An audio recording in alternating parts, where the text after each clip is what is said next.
বটাটা বটেছে তুমি কি করছো? বটাটা দান মাজছো না? না কেন? দাদা দান মাজো। তার দেখো বাবু তো দান মেজে নিয়েছে, আর সকালে চিংড়ি মাছ এখানে এসেছিল, আমি চিংড়ি মাছটা নিয়ে নিয়েছি। শুধু চিংড়ি মাছ নয়, পোনা মাছও এনেছিল, আমার লাগবে চিংড়ি মাছ তাই নিয়ে নিলাম। একটু পুঁই শাক কুমড়ো দিয়ে আজকে রান্না করব ভাবছি। তোমাদের দাদাভাইকে আজকে একটু বাজারে পাঠাবো পুঁই শাক আর কুমড়ো নিয়ে আসার জন্য, রান্না হবে। আর দেখো কলা দেখাচ্ছে আর রুটি। এই কলাগুলো আমাদের গাছেরই কলা, আমি গাছ থেকে কাঁদি কাটার পরে তোমাদের সঙ্গে শেয়ার করা হয়নি বন্ধুরা, একদম মনে ছিল না। পাকিয়ে তারপরে বাপের বাড়ি দিয়ে আসলাম, আমরা খেয়েছি, বোনকে পাঠিয়েছি। আর এখানে শেষ হয়ে এসেছে, আমার এবার মনে উঠলো যে তোমাদের দেখানো হয়নি। আর এখানে রুটিও নিয়েছি, আর রুটিটা তো 15 টাকা দাম, 5 টাকা খুচরো নেই, তাই বিস্কুট দিয়ে দিয়েছে, বললো ভালো, দেখি কি হয়। আর এখানে তো জামা কাপড় মেলে দেওয়া হয়ে গেছে, সবে 7:30 বাজে বন্ধুরা, দেখো কতটা রোদ উঠে গেছে, রোদের চাপ খুব গরমও তাই। তোমাদের দাদাভাই তো ওঠেনি, তাই আমি কাজকর্ম সেরে আমি আমার জন্য নিয়ে নিলাম। আর ছেলে তো খেয়ে নিয়েছে, ছোট বাবুকেও দুধ খাওয়ানো হয়ে গেছে, ওর দুধ তৈরি করে। আর এখানে আমি 3টে রুটি নিয়েছি, বাবু যদি একটু খায়, আর 2টো কলাও নিয়েছি। আর আজকে অনেক কাজ পড়ে আছে বন্ধুরা।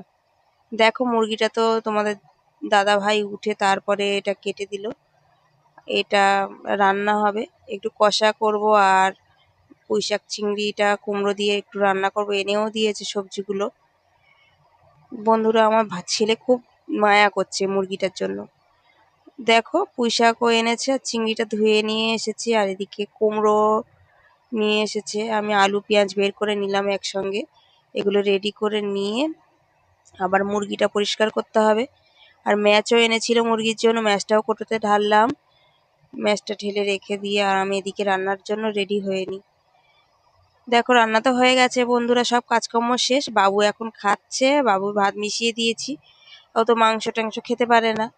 আর পুঁই শাকের আলু দিয়ে আর একটু মাখিয়ে দিয়েছি, মাংস তো খাবেই না, এমনি নিয়ে নষ্ট করবে, পাতা চাচ্ছে পুঁই শাকের, যার জন্য একটু দিয়েওছি। আর দেখো চামচে খাবে ও।